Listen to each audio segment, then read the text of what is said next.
are in the operating room. We have this patient whom we are going to take up for a mustache transplant.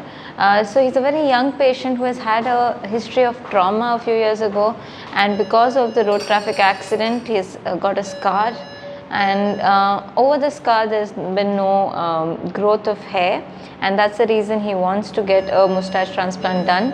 So this procedure is going to be real quick.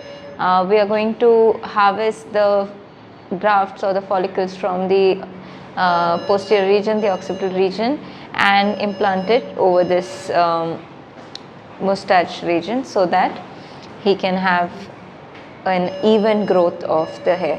So we will just show you in a quick while how it turns out, the pre-op and the post-op. Thank you.